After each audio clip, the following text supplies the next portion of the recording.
9-7 इस वीडियो में हम नॉर्टन्स थ्योरम का ये प्रॉब्लम सॉल्व कर रहे होंगे। अगर आपको कोई भी नॉर्टन्स थ्योरम का प्रॉब्लम सॉल्व करना है तो उसके लिए तुम्हें बस ये 3 स्टेप प्रोसेस को फॉलो करना है और तुम्हारे आंसर्स आ जाएंगे।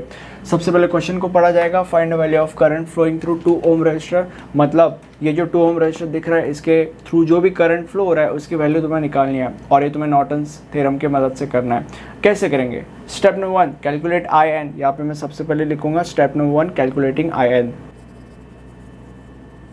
अब हमें ये तो पता है कि स्टेप नंबर 1 में आयन को कैलकुलेट करना है, बट कैसे? By replacing load resistance with ion. Load resistance जो होता है उसकी वैल्यू क्वेश्चन में हमेशा दी जाती है। क्वेश्चन में 2 ओम रेजिस्टर दिया गया है, मतलब जो 2 ओम रेजिस्टर है वो एक लोड रेजिस्टेंस है। तो सबसे पहले ये जो लोड रेजिस्टेंस है उसको हम आयन के साथ रिप्लेस कर देंगे, क्योंकि सबसे पहले वही उधर लिखा गया है। तो इसको रफ कर दिया मैंने और यहाँ पे आयन के साथ इसको रिप्लेस कर दिया। आगे क्या लिखा गया है? Solve like mesh analysis. अब देखो, अगर तुम लोग को मैश एनालिसिस के सम्स कैसे सॉल्व करते हैं नहीं पता, तो जितनी रिक्वायरमेंट्स है, जितनी ज़रूरी चीज़ें हैं, जितनी ऐसी चीज़ें जो तुम्हें अभी के लिए पता होनी चाहिए वो तो मैं अभी सारी की सारी बता दूंगा। बट मैश एनालिसिस एक बहुत ही ज़्यादा इंपॉर्टेंट चैप्टर है या टॉपिक है, और ये जो सब्जेक्ट तुम पढ़ रहे हो ये पूरा का पूरा सब्जेक्ट मैंने इसी चैनल के ऊपर एक प्लेलिस्ट के अंदर सिखा के रखा है और उस प्लेलिस्ट का लिंक आपको आई बटन में मिल जाएगा। तो अगर आप उस प्लेलिस्ट के सारे वीडियोस देखते हो तो आप बहुत ही ज़्यादा आसानी से एग्जाम में इस सब्जेक्ट में पूरे के पूरे मार्क्स स्कोर कर सकते हो। तो आई वुड सजेस्ट कि इस वीडियो के बाद आप वो पूरा का पूरा सब्जेक्ट देखिए, ठीक है। अब शुरू करते हैं। मैश एनालिसिस के सम्स कैसे सॉल्व करते हैं? तुम्हें सबसे पहले ये देखना पड़ता है कि जो भी क्वेश्चन हमें दिया गया है उसमें कितने मैशेज है, मतलब बेसिकली कितने डब्बे हैं, मतलब बेसिकली कितने क्लोज लूप्स है। तो अभी ये क्वेश्चन हमें दिया गया है तो इसमें कितने मैशेज है, तो इसको हम पहला मैश अज्यूम करते हैं, इसको हम दूसरा मैश अज्यूम करते हैं, इसको हम तीसरा मैश अज्यूम करते हैं, राइट। मतलब 3 डब्बे हैं बेसिकली। जितने भी मैशेज है हर मैश में तुम्हें एक अलग करंट को क्लॉकवाइज डायरेक्शन में घुमाना पड़ता है, राइट। अब हमारे पास 3 मैशेज है तो तीनों मैशेज में हम क्लॉकवाइज डायरेक्शन में अलग अलग करंट्स को घुमाएंगे। इसमें हम I1 इस करंट को घुमाएंगे, इसमें हम I2 इस करंट को घुमाएंगे और इसमें हम I3 इस करंट को घुमाएंगे। अब 3 मैशेज है इसीलिए 3 इक्वेशंस आने चाहिए, 3 अननोन्स आने चाहिए एंड कैलसी में डालेंगे हम और आंसर निकालेंगे, राइट। सो शुरू करते हैं। अब सबसे पहले हम मैश 1 के ऊपर जंप करेंगे। अब हमारा जो मैश 1 है उसमें करंट सोर्स है, राइट। तो इसीलिए मैं यहाँ पे लिखूंगा since mesh 1 contains a current source, writing a current equation for mesh 1। अब यहाँ पे मैश 1 में करंट सोर्स है तो इसलिए नॉर्मली जैसे हम मैश एनालिसिस के सम सॉल्व करते हैं वैसे इसे सॉल्व नहीं करना है, तुम्हें डायरेक्टली I1 = 5 लिख देना है। ऐसा मैंने क्यों लिखा? अब यहाँ पे देखो I1 जो है वो ऐसे जा रहा है, तो मतलब I1 का डायरेक्शन और ये जो 5 एम्पियर है इसका डायरेक्शन सेम ही है, और इसीलिए मैंने यहाँ पे +5 लिखा और -5 नहीं लिखा। अगर अपोजिट डायरेक्शन होता था दोनों का तो मैंने यहाँ पे -5 लिखा होता था, ठीक है। सो ये हमारा पहला आ गया।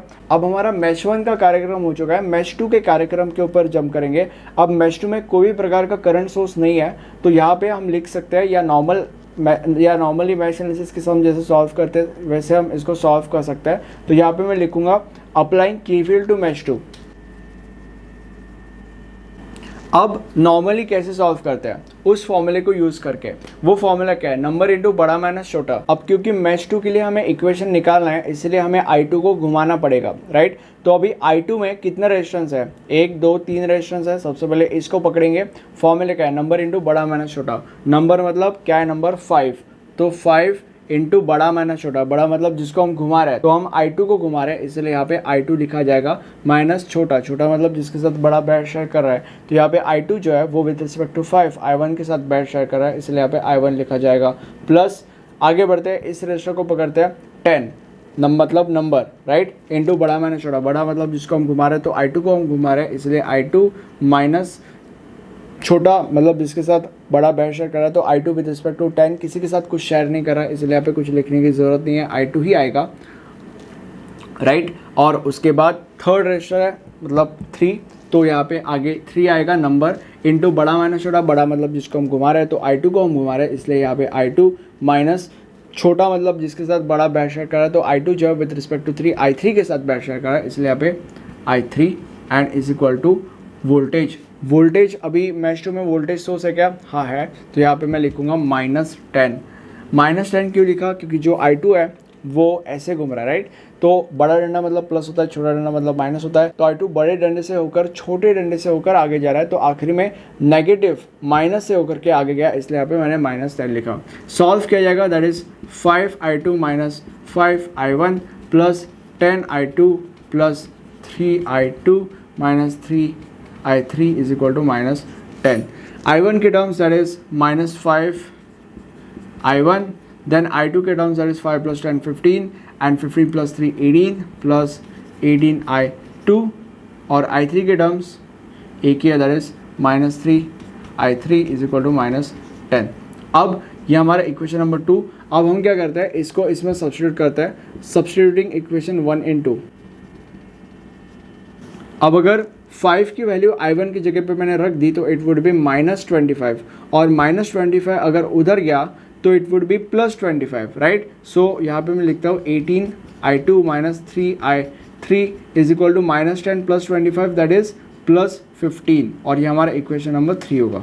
ओके, अब मैश 1 का कार्यक्रम हो चुका था, मैश 2 का कार्यक्रम अभी हो चुका है, और अभी मैश 3 का कार्यक्रम किया जाएगा। यहाँ पे मैं लिखूंगा अप्लाइंग KVL टू मैश 3।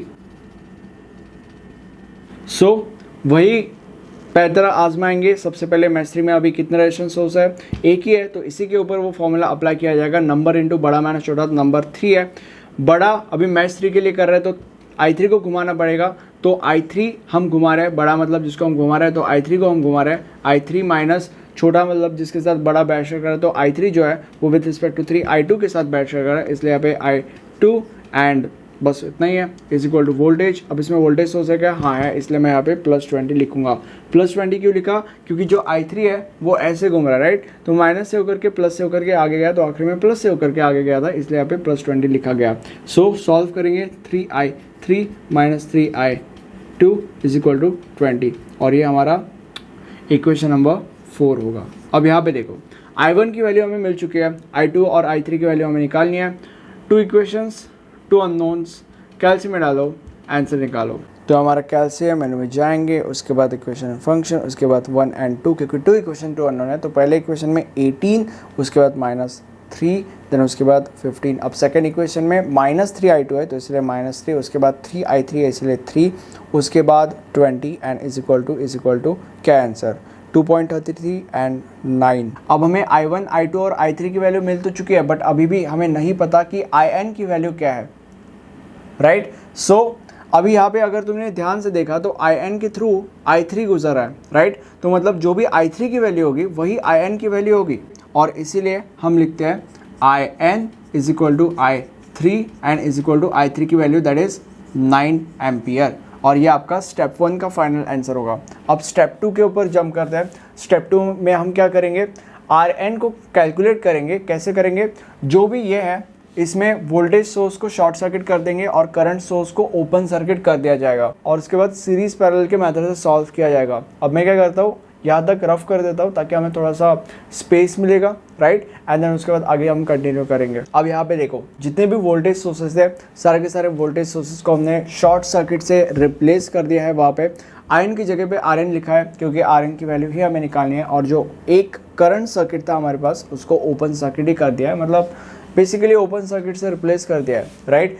और ये हमारे पास आता है। अब इसको हमें सीरीज एंड पैरेलल के मेथड से सॉल्व कर रहे हैं। सीरीज एंड पैरेलल के मेथड क्या कहते हैं? अगर दो रजिस्टर या दूसरा रजिस्टर सीरीज में है तो एडिशन करके उनका आंसर निकाला जाए, और अगर दो रजिस्टर्स पैरेलल में है तो मल्टीप्लिकेशन अपॉन एडिशन करके उनका आंसर निकाला जाए, और जो भी आंसर आता है वो उनके जगहों पर रिप्लेस कर दिया जाए। अब यहाँ पे आप जैसे कि देख सकते हो, दो रजिस्टर्स सीरीज में है तो एडिशन करके इनका आंसर निकाला जाएगा, दैट इज 5 + 10 दैट इज 15, और जो भी आंसर है वो उसके जगह पे रिप्लेस कर दिया जाएगा। देन ये दो पैरेलल में है, हमें कैसे पता? क्योंकि इनके बीच में दो नोड्स प्रेजेंट है, तो पैरेलल में है, right? So parallel multiplication upon addition that is 15 × 3 अपॉन 15 + 3, आंसर इज 2.5। जो भी आंसर है वो उनकी जगह पे रिप्लेस कर दिया जाएगा, और यही आपका फाइनल आंसर होगा, क्योंकि आगे करने के लिए कुछ नहीं है, right? So 2.5 is your RN, 2.5 is your final answer for step number 2।